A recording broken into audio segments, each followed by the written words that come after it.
Be honest with me for a second here. If I asked you right now, why are you taking the peptides that you're taking? The doses and the reasoning behind each one.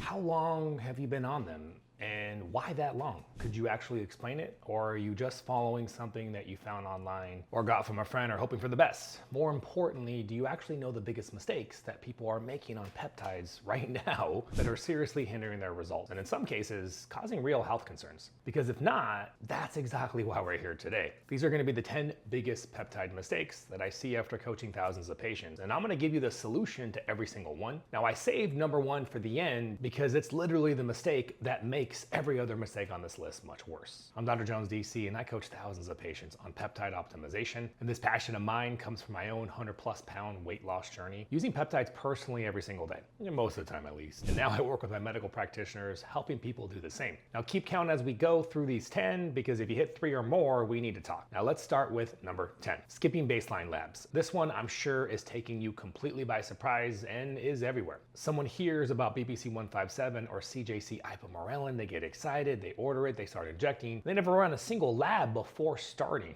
And 3 months later, they're finally checking blood work and their IGF-1 is elevated, or their inflammatory markers are elevated, or their thyroid is off, and now they're panicking because they have no idea, was this already happening before, or did the peptide cause it? Has the peptide helped? Without a before, you don't really have an after. You just have a guess. And the labs aren't just for safety. Peptides are pretty safe. I'm not gonna say they're dangerous. They're your scorecard, right? Without that baseline, you're spending money on something that you literally cannot measure. That's not a protocol, that's hope. Now the fix is simple. Before you start any peptide, get a baseline panel. At minimum, IGF-1, fasting insulin, CRP for inflammation, an expanded thyroid panel, possibly sex hormones, especially if you're running healing peptides like BPC 157 or TB 500, as just an example, as you want to know your inflammatory status going in as well as your hormonal status. Just getting the baseline puts you ahead of most people. Okay, number 9, not verifying your source. You spend hours researching which peptides to take, which dose, which stack, and then you never actually verify what's in the vial that you're injecting. I don't care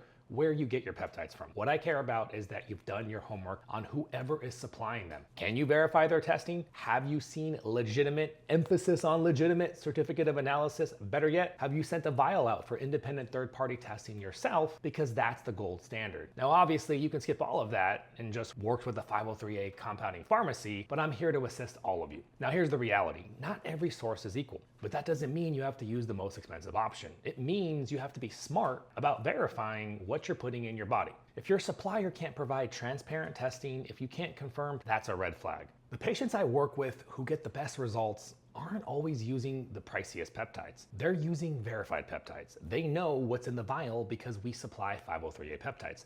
That's the difference. But first, let me show you the protocol mistakes, because these are where experienced users lose most ground. That's exactly what our free discovery calls are for. Our patient educators can look at your specific situation, help you figure out where the gaps are, and more importantly, give you an idea of what it's like to work with me, my providers, or my coaches. You can text the number on the screen, or you can check out the link in the description if you want to explore that. But first, let me show you the protocol mistakes, because these are where experienced users lose the most ground. Okay, number 8, ignoring your metabolic foundation. And this one might be the most important one in this group. I see this constantly. Someone starts peptides on top of unaddressed insulin resistance, undiagnosed thyroid issues, or hormonal balances that they don't even know about. And then they wonder why the peptide doesn't seem to be working. Here's what I need you to understand about peptides. Peptides are amplifiers. They amplify whatever state your body is currently in. If your foundation is solid, if you have good sleep, if your protein intake is dialed in, metabolic health is in check, peptides amplify that. You get incredible results. But if your foundation is broken, if you got insulin resistance running in the background, chronic inflammation, your hormones are off, you could be quite literally wasting your money.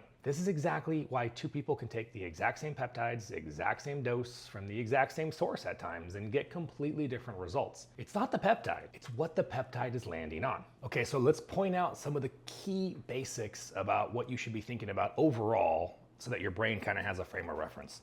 So we have our peptide or peptides in the middle. So the key 3, and we're gonna come to these 3 things throughout today's video. Gotta have a plan, got to have a protocol, and then you gotta have your foundation. This is crucial.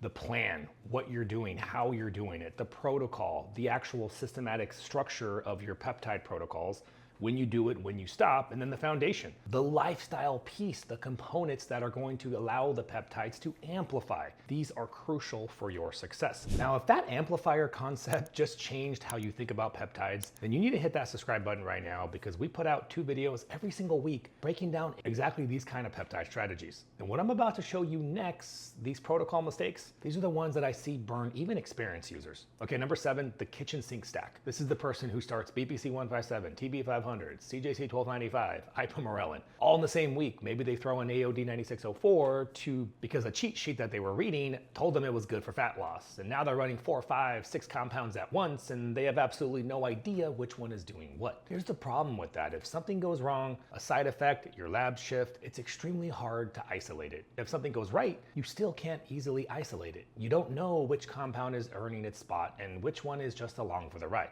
Now, I'm not anti-stacking. I think stacking is amazing. Stacking peptides strategically is powerful. That's what we do with our patients in our clinic. The difference is strategic stacking versus random stacking. Strategic means you introduce one new compound at a time, give it 2 to 4 weeks, you track what changes, and then, and only then, you layer in the next one. Now, there are exceptions in more advanced clinical cases, but this is the framework most of the time. That way, every peptide in your protocol is there because it earned its spot with data, not because a Reddit post told you to add it. Number 6, following an influencer cheat sheet as gospel. You know exactly what I'm talking about. 2026 peptide cheat sheet dosing cycles, benefits for beginners. These posts look so polished, so authoritative, that people screenshot them and build their entire protocol around them. I see it all the time. And some of that information might be fine, but here's what a cheat sheet can never do. It can't diagnose you. It doesn't know your metabolic health, your injury history, or whether you're insulin resistant. A lot of you may not even exactly know how to define insulin resistance, or you hear it and you think to yourself, oh, that's just blood glucose, which, by the way, it's the thing that leads to blood glucose, very different.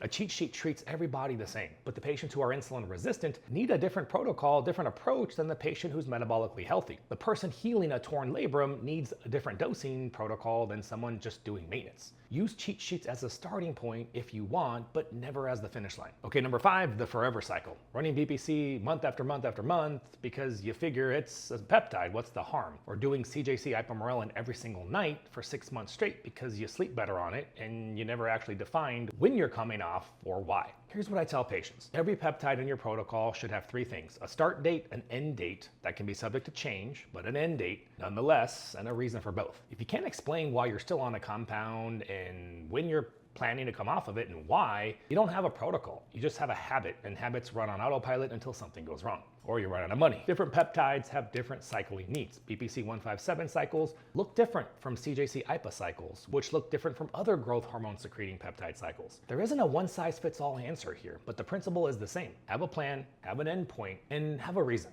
Not to mention, many of these peptides stop working without cycling off of them. So you could, yet again, be wasting time and money. Now, if you want me to make a full video breaking down exactly how long to run each peptide, when to cycle off, and what to monitor between cycles, let me know in the comments which peptide you're most confused about, and I'll build that video around the questions that you guys are actually asking me. So that feedback is important, so make sure you drop that comment. These next 3 mistakes are the ones almost nobody talks about. Number 4, expecting peptides to be a permanent fix after one cycle. This is especially common with BPC 157. Someone has a chronic tendon injury or a gut problem that's been going on for years. They run one cycle of BPC, maybe 30 days, symptoms improve, and then they stop. And then a few weeks later, the symptoms start creeping back. And their conclusion? Peptides don't work, but that's not what happened. The peptide did exactly what it was designed to do. It accelerated healing, but it didn't replace the reason that you needed healing in the first place. If you have a chronic injury and you run one cycle with no rehab, no lifestyle adjustments, no root cause work around it, the peptide did its job. You didn't do yours. What I see with chronic injuries is they typically respond best to multiple targeted cycles with real work happening between them. I'm talking rehab, movement, addressing inflammation, fixing the metabolic environment. The peptides open the window, but you gotta walk through it, homie. Women can be homies, right? Number 3, growth hormone peptide timing confusion. Now, if you're running CJC 1295 and IPA, very common, probably the most common growth hormone stack, you're probably seeing 15 different options on when to inject. You can't eat 3 hours before, 90 minutes after, only before bed on an empty stomach. Morning fasted is the only way. It gets to the point where your injection schedule runs your entire life and you can't actually stick to it. Here's what actually matters. The goal is to avoid spiking insulin around your injection window because insulin can interfere with the growth hormone pulses that you're trying to create. So the practical rule is simple. Inject before bed, roughly 90 minutes, 2 hours after your last meal. That lines up with your body's natural growth hormone release pattern during deep sleep. Now, is perfect timing ideal? Sure, but rigid rules that you can't follow are worse than relaxed rules that you can follow consistently. Consistency beats perfection almost every time. If you're stressing yourself out trying to hit an exact 3-hour fasting window every night and it's making the protocol unsustainable, you're doing more harm than good. Keep it stupid simple is what I always say. Consistency. Now, speaking of getting things right, if you want me to make a video showing you exactly how to verify whether your peptide source is legitimate, you know, the red flags to watch for and what a real certificate of analysis actually looks like, let me know in the comments if that would be helpful to you, because I know that can save you a lot of money and a lot of headaches too as well. Okay, number 2, the skinny fat spiral. 1 pound of fat, 1 pound of muscle.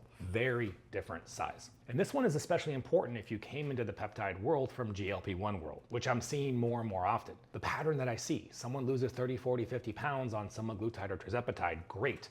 But during that loss, they ate whatever they could keep down. Protein was an afterthought. Resistance training dropped off because of nausea or fatigue. And now they're lighter on the scale. But they look in the mirror and they're soft, deflated. They lost the weight, but a good chunk of muscle came off with it. And then they discover peptides. They add BPC 157 for an old injury, CJC IPA for recovery and sleep. But now they're layering peptides on top of a body that's already been stripped of muscle mass for months. Here's what I need you to hear. Peptides for healing, recovery, even growth hormone optimization. They can work better when you have muscle mass to work with it. Your muscles are metabolically active tissue. They're where a huge portion of the peptide's downstream effects actually happen. So if you've spent months losing muscle, the single most important thing that you can do before adding more compounds, get your protein intake at about 1 gram per pound of your target body weight and get into some solid resistance training. The type of resistance training what we call hypertrophy, where you're actually trying to build muscle. The most important peptide for some of you right now isn't BPC 157 or CJC IPA. It's protein in a barbell, or a dumbbell for that matter. Fix the foundation and then amplify it. And if you're running a peptide stack right now, let me know in the comments what compounds, what doses, how long have you been on it, and I'm gonna jump in and tell you the first thing that I'd look at based on what I see with patients in our clinic every single day. Okay, now before I give you number 1, I want you to be honest with yourself for a second. How many of the 10 mistakes sounded like your situation? And more importantly, if you had to describe your peptide plan right now, not your peptide stack, but your plan, could you actually do it? Okay, number 1, the biggest mistake that I see on peptides, and this one is the one that makes everything else much worse. It's treating the peptides as the plan, obsessing over which compound, arguing about BPC 157 dosing down to the microgram for crying out loud, spending hours on Reddit comparing protocols, and meanwhile, no baseline labs, no verified sources, no metabolic foundation, no cycling strategy, no actual plan for what the peptide is supposed to accomplish inside of a bigger picture. The compound becomes the entire identity. I'm on BPC, I'm running CJC, as if naming the peptide is the same thing as having a strategy, but it's not. Remember the plan, right? We have to have an idea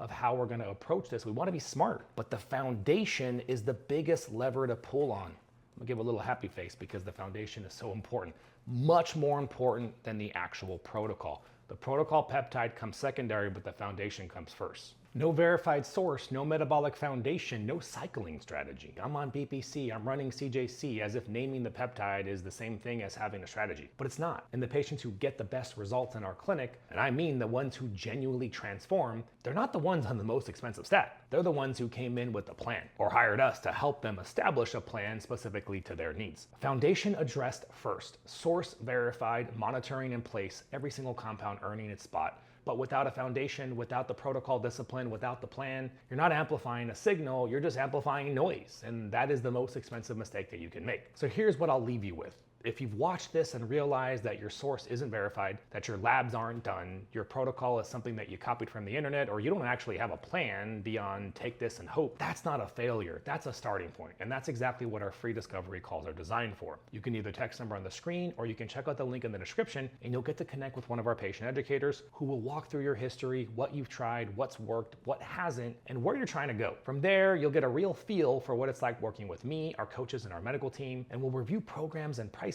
so that you can see what a real plan looks like. Because at the end of the day, the peptide was never the problem. The plan around it, or lack thereof, was. And that's what we're gonna help you fix. Now, in order to be safe when it comes to peptides, you need to know the latest of what peptides that I would personally recommend that you stay away from. So if you haven't seen this video right here, that's exactly what I break down. 2026 peptides to stay the hell away from that I wouldn't touch, and we don't have our patients touch either. So check that video out and we'll see you guys later.